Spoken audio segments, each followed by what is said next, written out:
Hello and welcome to the HIVRNAtestguide.com YouTube channel, your online partner for quick, affordable, and 100% confidential HIV testing. Whether you're looking for quick, confidential results or simply want to stay informed about the latest in HIV research, you're in the right place. For more information, visit HIVRNAtestguide.com. Check the link in the description below or visit the bio section of our channel. You can access our more than 4,500 HIV testing labs across the United States, just a click away. So, without further delay, let's start today's video.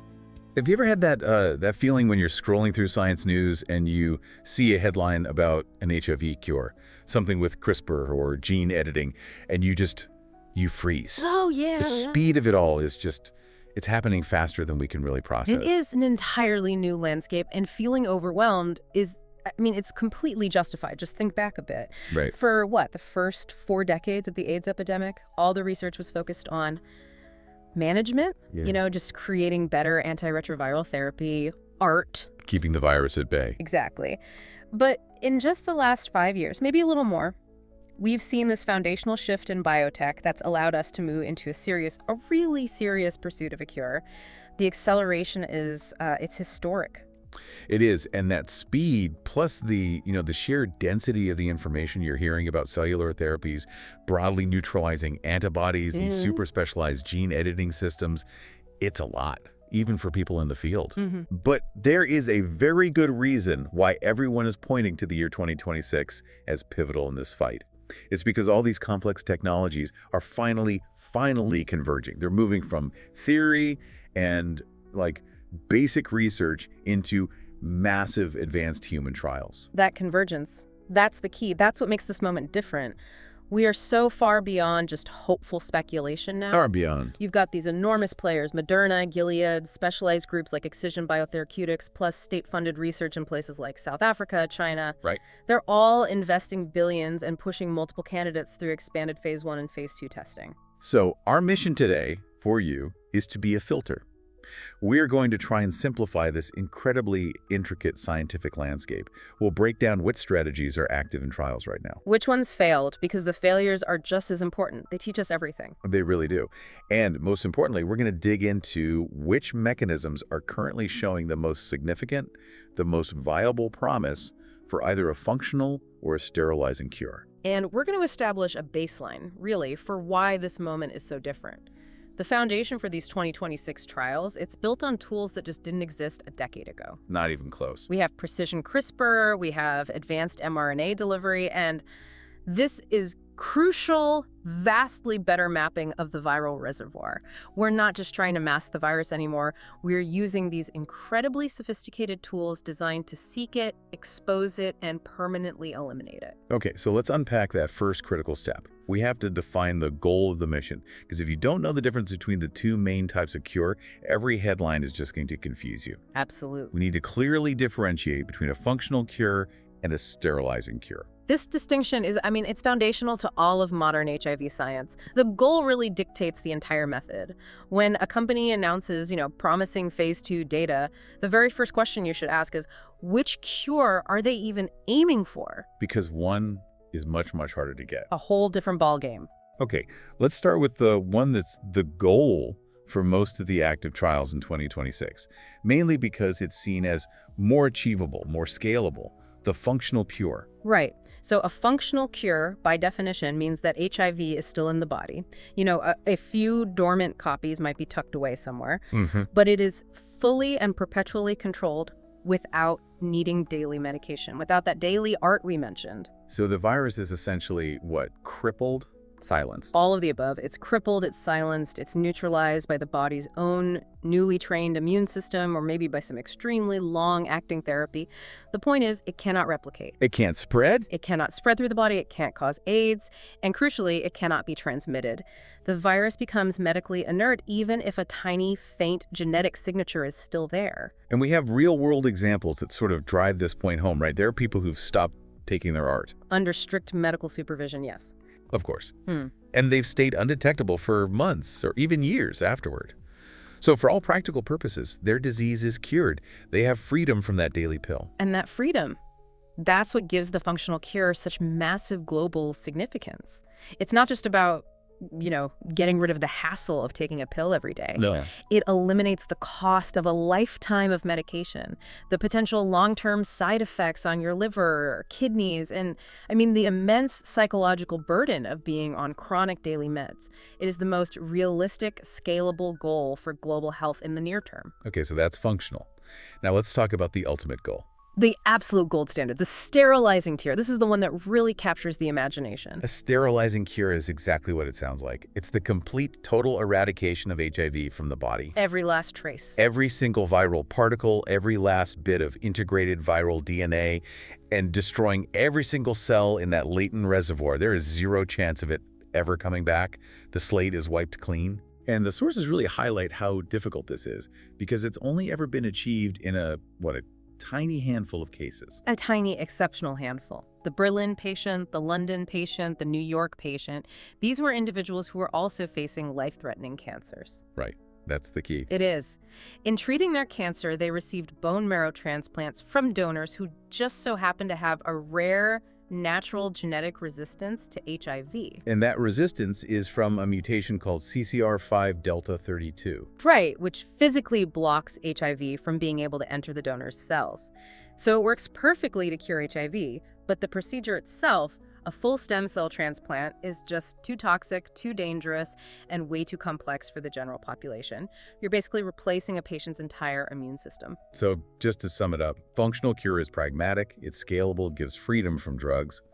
Sterilizing cure is the ideal, but so far it's required a procedure that's basically chemo plus a full immune system reboot. Precisely. And that distinction, it really reveals the pragmatic approach of modern science. A sterilizing cure is the ultimate dream. But a functional cure is an enormous, immediate, world-changing victory. But, and this is a big but. Right. When we connect this to the source material, it stresses that the advanced CRISPR trials, which we're going to get into, are the closest attempts we've ever had at achieving a true sterilizing cure in human trials without that high-risk traditional stem cell transplant.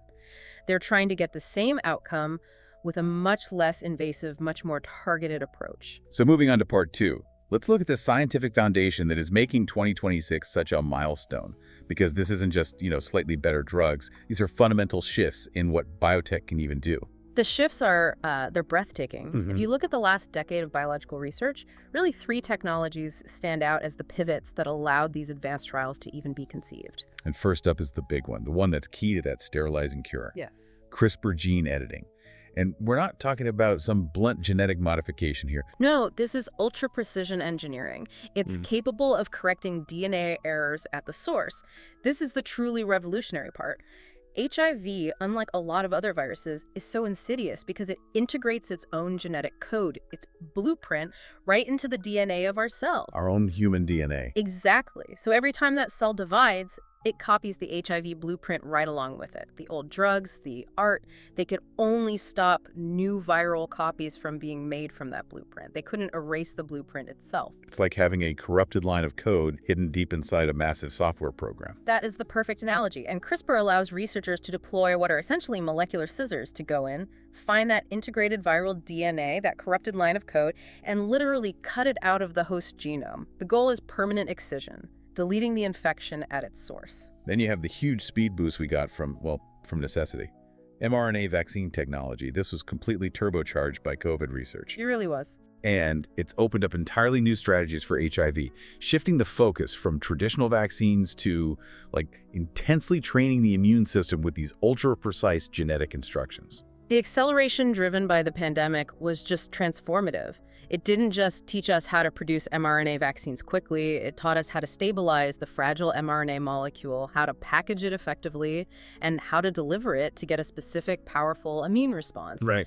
And now, all that highly optimized tech is being applied to solve HIV's unique challenge, teaching the immune system how to recognize and neutralize a target that is constantly shape-shifting. And speaking of recognition, the third key breakthrough is in broadly neutralizing antibodies, or bNAbs. Yeah. We've gone from just identifying these rare molecules to being able to mass produce them in potent, long-lasting forms. Yeah, bNAbs are amazing. They're naturally occurring antibodies that certain rare individuals produce, and they can neutralize a huge spectrum of HIV strains. They overcome the virus's notorious ability to mutate. Like a universal key. It's like a universal key that unlocks and disables most versions of the viral envelope. And the latest developments mean we can now manufacture them synthetically, tweak them to be even more effective, and crucially, engineer them to last for months in the body after a single injection. Okay, but if we connect all these incredible technologies, CRISPR, mRNA, bNAbs, they all still run into one single colossal roadblock that has stumped researchers for decades, right?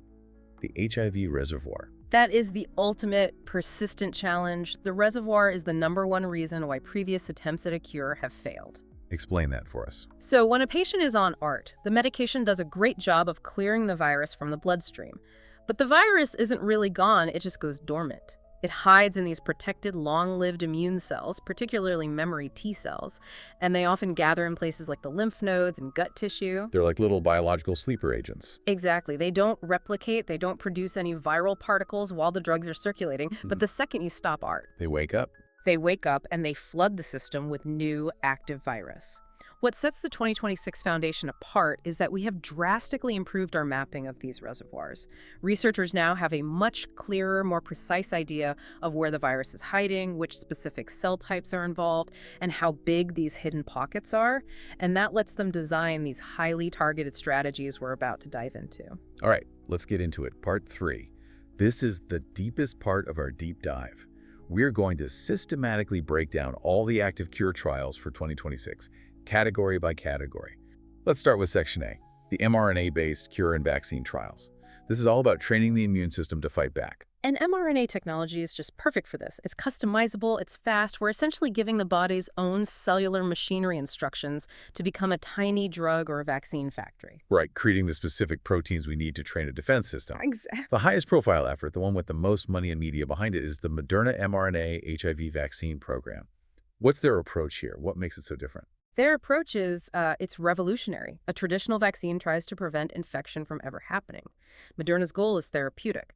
They want to train the immune system to create its own broadly neutralizing antibodies, those bNAbs in massive quantities and with high persistence. Wait, hang on. So they aren't giving you the bNAbs. They're giving your body the instructions to make the bNAbs itself. Precisely. They are targeting HIV's notorious envelope proteins, its outer shell, which are normally hidden or change shape so fast the immune system can't keep up. Moderna is using a specific sequence of mRNA to present these difficult targets in a way that forces the immune system to learn the right lessons. And is it working? Well, the early human results are showing strong proof of concept. The immune system is definitely learning this very complex lesson. Turning that learning into a full-blown cure, though, that's the long-term challenge. Okay, next up is a big collaboration, one that's tackling the huge global diversity of the virus. The South Africa-US mRNA mosaic vaccine trial. The word mosaic suggests they're not just looking at one piece of the puzzle. A mosaic vaccine is exactly that, a composite. The big global challenge with HIV is that there are so many different strains circulating on different continents. A standard vaccine developed in the US might be totally useless in sub-Saharan Africa. Right. This trial is designed to target multiple key HIV strains all at the same time. So it's like building a global immune passport. That's a great way to put it. It's aiming for a much stronger, broader immunity that can recognize and attack diverse HIV variants, which is essential if you ever want to deploy this globally. And the hope is that by relentlessly attacking any new replication, a mosaic vaccine could also help shrink the existing viral reservoirs. This makes it one of the most promising global health projects out there in 2026. And then we've got a different, even more aggressive approach from Asia. The Chinese mRNA HIV vaccine combined with a gene modulator combo. This sounds like they're layering protections. It's a dual mechanism attack. It acknowledges just how complex the virus is. They are pairing the vaccine with a molecule, the gene modulator, that's designed to weaken HIV's ability to replicate in the first place. It basically interferes with the cellular machinery that HIV hijacks to build new copies of itself. So what's the ultimate goal of putting those two together? The goal is twofold. First, the vaccine trains the immune system to stop new infections. Second, the modulator actively suppresses any replication that might still be happening at low levels. It's an attempt to stop and shrink the problem at the same time. It's a great example of how researchers globally are abandoning these single-target strategies for more robust, layered systems. Now let's pivot sharply to Section B gene editing cure trials. Here we're moving beyond just training the immune system, and we're focusing on eliminating the viral code itself.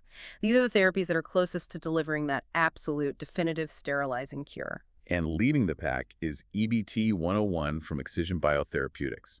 This is the CRISPR therapy that truly promises to just hit delete on the infection. EBT-101 is the front runner, for sure. The mechanism is cutting HIV DNA directly out of human cells, but the technical challenge isn't actually the cutting part, it's the delivery. Okay. They use something called an adeno-associated virus, or an AAV9 vector, as the delivery system. Wait. They're using a virus to fight a virus. That sounds like something out of a movie.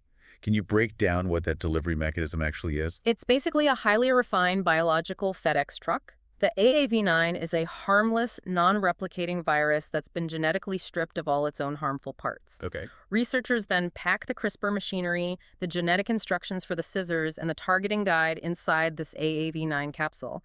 When you inject it, the AAV9 acts like a tiny mail truck, delivering the curative genetic instructions directly into the target cells. Then the CRISPR system activates and performs the cut. So the focus for EBT-101 in 2026 isn't really proving that CRISPR works. We know it works. It's proving the delivery system can work safely and efficiently on a wide scale. Precisely. They're expanding their volunteer groups. They're refining those AAV9 vectors to get them into as many different tissues as possible. And critically, they're tracking long-term viral rebound. Because the existential challenge for a sterilizing cure is that you have to successfully edit every single infected cell in the body. Wow. If you miss even one cell in some hidden reservoir, the virus can come roaring back. This trial will tell us if systemic AAV9 delivery can achieve that necessary near-total cellular excision. Then there's completely different CRISPR effort, but just as important, the Chinese CRISPR stem cell trial. This one is trying to replicate the success of those cured patients. The Berlin patient outcome, but, safely. This is such a beautiful example of learning from a clinical accident and turning it into a scalable therapy. As we said, the cured patients got stem cells that lacked the CCR5 receptor, which is the main doorway HIV uses to get into an immune cell. Right. The Chinese trial is trying to mimic that by modifying a patient's own stem cells to knock out that CCR5 receptor. And that brings us back to that crucial point. They're using the patient's own cells, an autologous transplant. Which eliminates the massive, potentially fatal risk of immune rejection that you get when you use a donor's cells. They harvest the patient's own stem cells, edit them in the lab to make them HIV-proof, and then return them. The 2026 updates are all about technical improvements, making sure the editing is highly accurate, making sure those modified resistant cells actually take hold in the bone marrow. That's called engraftment efficiency. Right, engraftment efficiency. And broadening the eligibility so more people can participate. And lastly, in this section, we have AGT-103T from American Gene Technologies. How is this T-cell approach different from actually cutting out the viral DNA? AGT-103T is a gene therapy, but it's focused on modification, not excision. Instead of cutting out the virus, it modifies your T-cells, the foot soldiers of the immune system, to boost their own natural ability to recognize and attack HIV-infected cells. So you're enhancing the hardware, not deleting the software. That's a good way to put it. Participants in earlier phases have shown really strong evidence of immune strengthening and less reliance on RRT. The 2026 phase is specifically designed to test if that immune strength is enough to maintain sustained RT-free remission, a functional cure achieved just through immune resilience. Okay, Section C moves us into a strategy that is, I think, arguably the most realistic short-term shot at a functional cure. Broadly neutralizing antibodies, bNAbs. These are the natural-born virus killers that we are now weaponizing for clinical use. This is the elegance of what's called passive immunity. Why wait for the body to learn how to fight the virus, which can take years and often fails, when you can just inject the perfect pre-made weapon? Right. bNAbs can neutralize the virus before it even gets into the cell. And the big realization leading up to these 2026 trials is the need for combination strategies. Why did the earlier single bNAb trials often fail? They failed because of HIV's astounding genetic variability. It's just so tricky. What we learned from those earlier setbacks is that if you introduce one single powerful bNAb, the virus very quickly mutates a slightly different envelope protein. And poof, the antibody is useless. Exactly. The virus has escaped. So the answer is just overwhelming force. That's the idea. Trials now are testing whether combining several of the strongest known antibodies, the sources mention VRC01, 3BNC117, and 101074, creates a cocktail that covers all the virus's escape routes.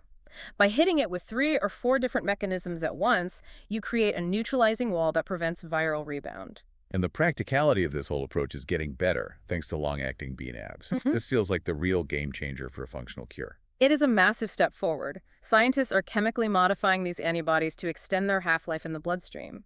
If we can develop an antibody cocktail that lasts for 6 months or more after a single infusion, you could potentially replace a daily pill with just 2 shots a year. These long-acting bNAbs are seen as one of the most realistic, mature, and short-term functional cure strategies because the technology is already pretty familiar and scalable, especially compared to, say, personalized cellular engineering. Now, let's go back and tackle that big reservoir challenge again in Section D, latency reversing and latency eliminating strategies.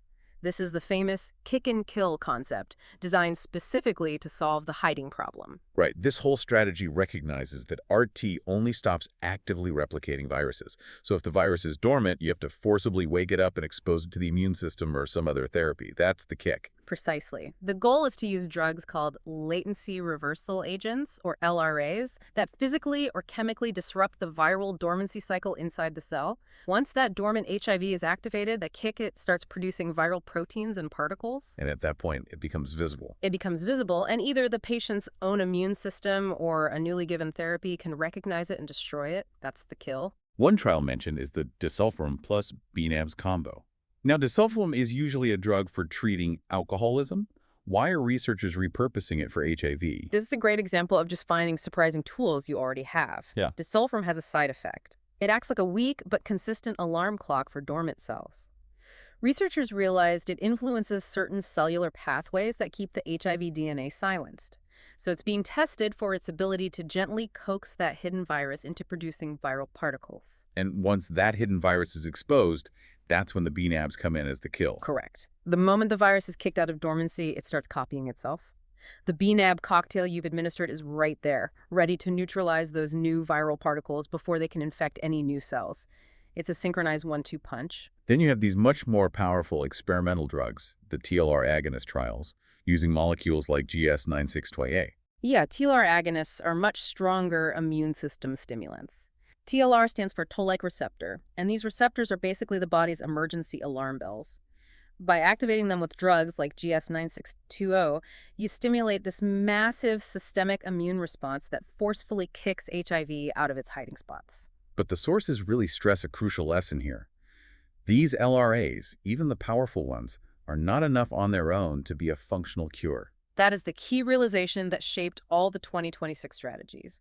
Early trials showed the kick worked biologically. The virus did wait up.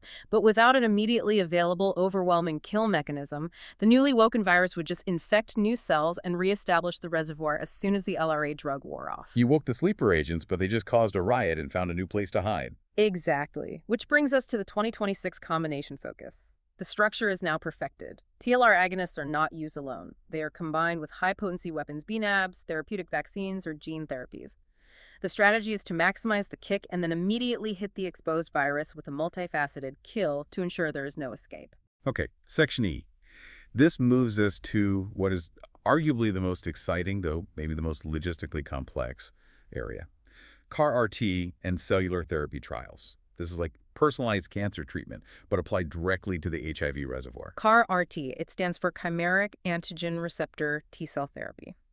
If your immune system is an army, CAR-T is like creating a personalized, targeted assassination squad. Okay, I like that. You take T-cells from the patient, you genetically modify them in a lab so they specifically seek out and kill cells infected with HIV, and then you reinfuse them back into the patient. That sounds incredible. But if you're genetically engineering someone's cells, isn't there still a major risk of unintended consequences? Like, couldn't that potentially induce cancerous growth? Why is this highly invasive and expensive approach getting so much attention? That is a critical question, and it's a major focus of regulatory oversight.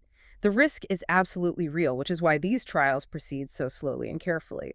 But CAR-RT is prioritized because of its sheer potency and specificity. It targets the infected cell itself, not just the virus floating around in the blood. If it's engineered correctly, CAR-T offers a near-perfect search-and-destroy mechanism that can physically locate and eliminate cells with latent virus cells that drugs just cannot reach. And one of the newer advancements here is using mRNA-engineered CAR-T cells. Right. Using mRNA to create the CAR-T modification simplifies the whole lab process. It's potentially faster and less prone to certain types of errors, and the 2026 progress is showing several advantages. We're seeing much stronger cell persistence, so the modified T cells stay active and patrol the body for years, lower overall toxicity, and maybe most importantly, more accurate targeting of infected cells, even those deep in the reservoir. And there's a specific trial, the South Africa CAR-T HIV CURE trial, with a really focused goal. Yeah, this trial is focusing on a modification specifically designed to target HIV clusters in the lymph nodes. Lymph nodes are notorious hotspots. They're major strongholds for the viral reservoir. By targeting those anatomical clusters directly with these super potent CAR-T cells, they hope to achieve a highly localized, effective elimination. The significance of that, targeting the source, not just the circulating virus, that can't be overstated, can it? It is huge. This approach is viewed as a very exciting potential chemo-free cure path. By using CAR-T, you avoid the harsh conditioning regimen, which is basically light chemotherapy, that you often need for stem cell transplants. If this succeeds, it would mean a profoundly effective cure customized for the patient with a significantly less brutal procedure. Which brings us back in a way to the Berlin patient idea in Section F, but through a new lens. Stem cell cure strategies, non-transplant. The whole quest here is focused on safety and scalability. So the goal is to replicate that sterilizing cure outcome, Yeah. the HIV-proof immune system, but without the massive risk of tissue rejection and toxicity. Exactly. The method being used is gene-modified autologous stem cells. And again, autologous means the participants donate their own stem cells. These cells are taken, they're edited in the lab to create resistance to HIV entry, mimicking that natural CCR5 mutation, and then they're safely returned to the participant. So the patient is getting a continuous supply of their own cells that are essentially bulletproof to the virus. Precisely. You are slowly and safely restocking the immune system with virus-proof cells, which eventually replace the vulnerable ones. This provides permanent, long-term resistance. The 2026 aim for these trials is to prove that they can achieve the Berlin patient outcome in a safer, scalable, and maybe even an outpatient-level therapeutic setting. Which moves the whole conversation away from needing to pair an HIV cure with a life-threatening cancer treatment. Yes, it democratizes the cure, at least conceptually.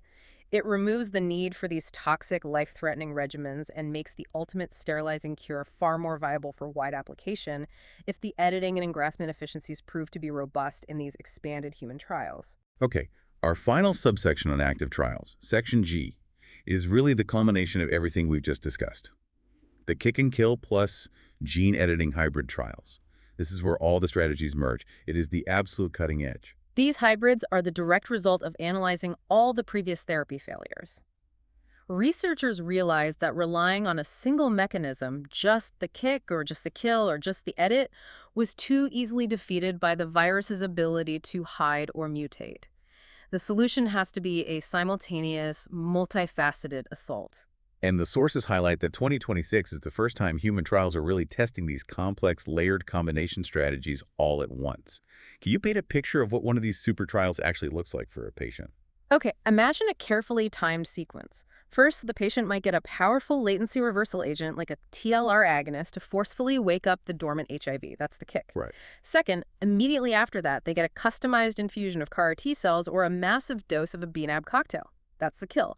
It targets all the newly exposed active virus and the infected cells. And then the third layer, the gene editing, comes in. While that dynamic killing is happening, a slow-acting gene therapy, maybe an AAV9 vector carrying a gene editor or a CCR5 modification, is simultaneously restocking or fortifying the patient's vulnerable immune cells.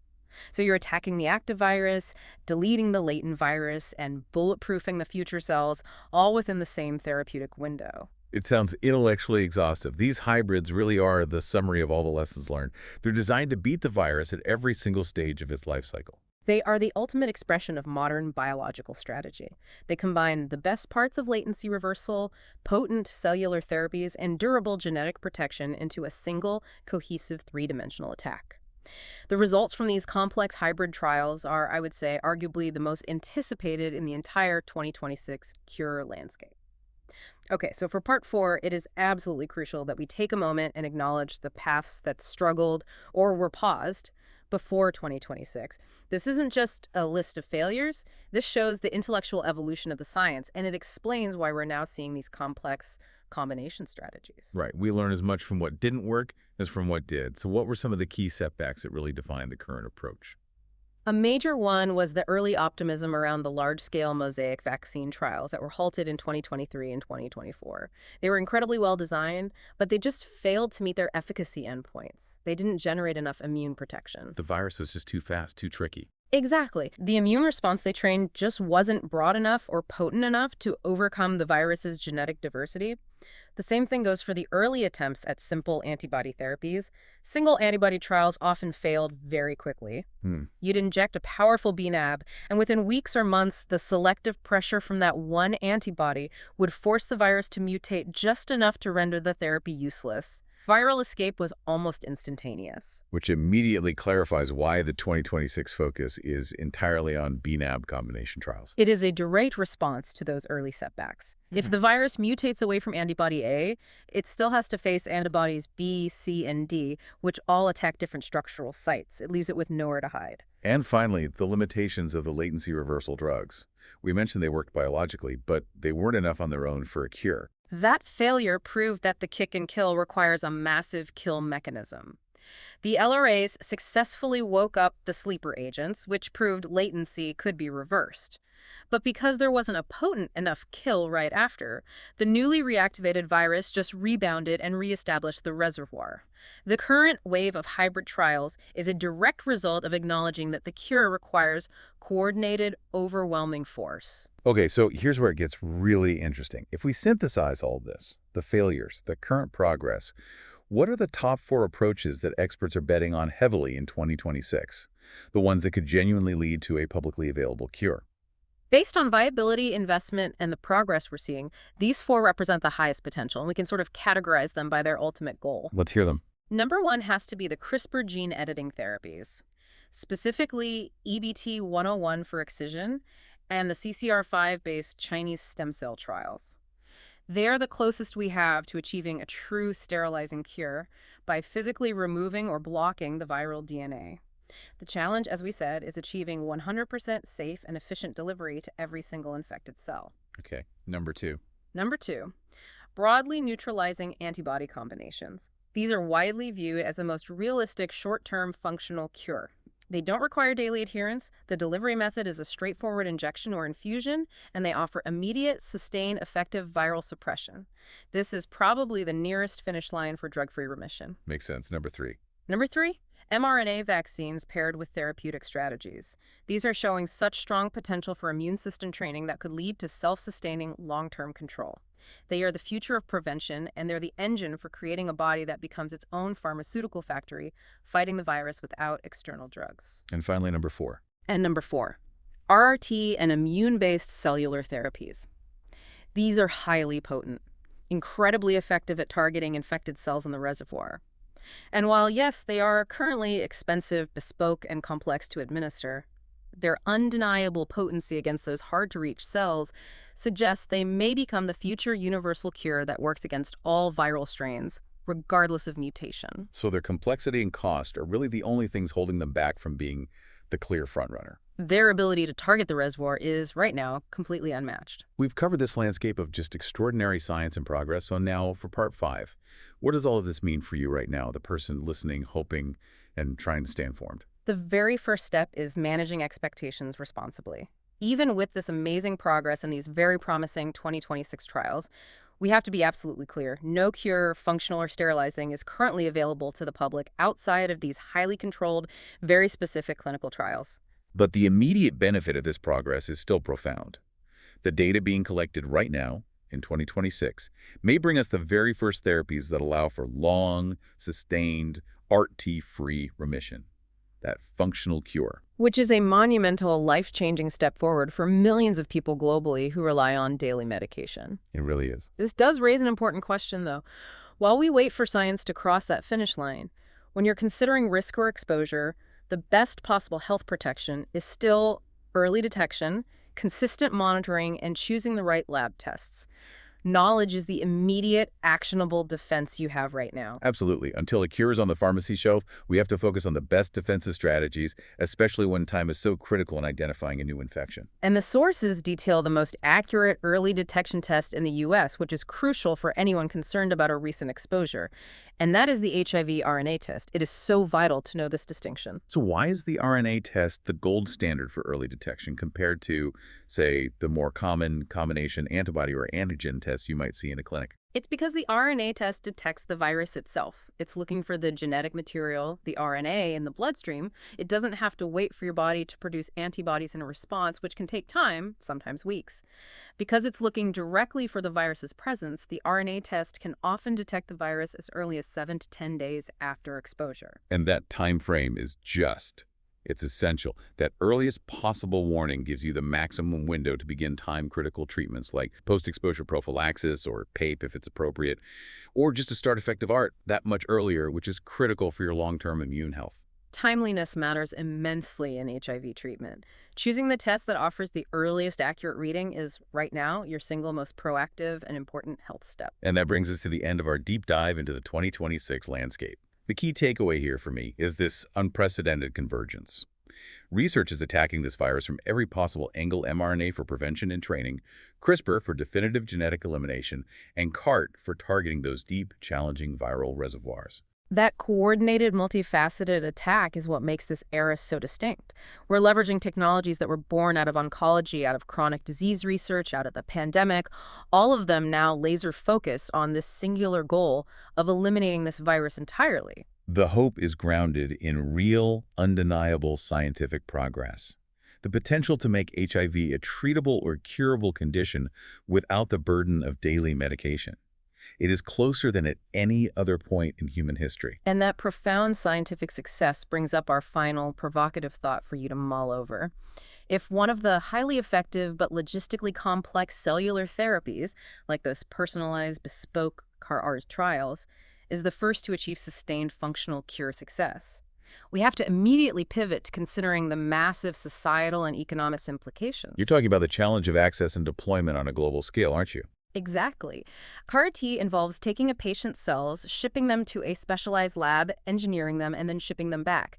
It is incredibly high-touch and expensive. So if this is the cure, how quickly and how equitably can science scale such a complex, personalized therapy to meet global demand, especially in the low-resource regions where the HIV burden is the heaviest? A huge question. Staying proactive and informed on the science is step one, but contemplating that next stage of global deployment and access, that is the crucial, complex challenge facing the entire global community right now. A truly powerful question to end on. Stay hopeful, stay informed. We'll be here when the next breakthrough hits.